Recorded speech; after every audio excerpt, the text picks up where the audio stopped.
Can you tell us a little bit about your character? She is the lieutenant officer of the police department, which I guess would be the LAPD.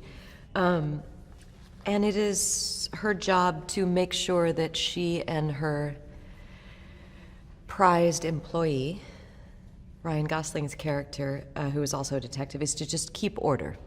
We need to keep this delicate balance a balance between humanity and technology and not let it tip the scale on one side or the other. And your character, you've played some very powerful roles in the past, so what attracted you specifically to this one? I think just that, just tough, powerful leadership. And they're all for a good cause. You know, it's not just retribution or hatred.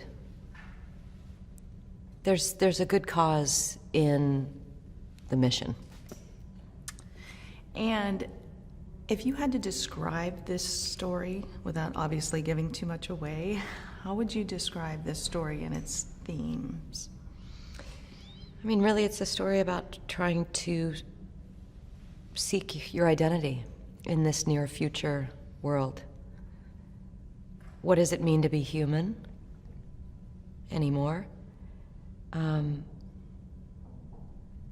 trying to maintain love and connection as we know it today. Now, you're familiar with the original Blade Runner. Do you remember the impact it had on you, and why do you feel that this film has stood up for 30 years? It's still current.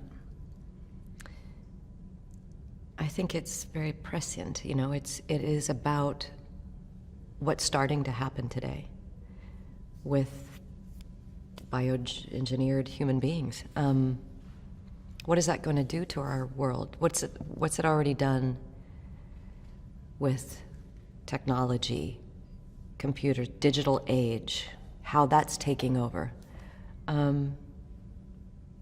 Emotionally, or is it going to diffuse?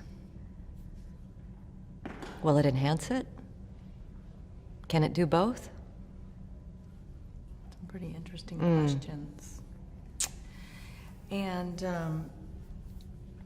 talking about Denis, working with Denis, what can you say about working with Denis and what he brought to this project? Such a visionary. He's a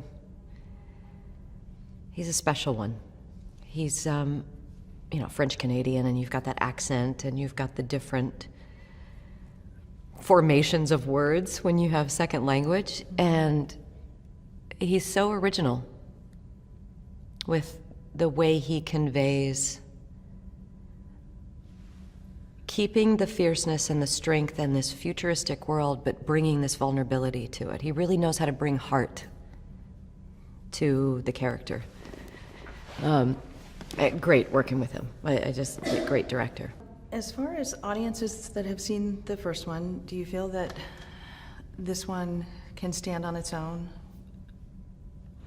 This film definitely stands on its own. I think that's why they waited 30 years, to make sure they got the story right and make sure it was relevant in some way and had us look forward in this near future world and start to be provocative about it.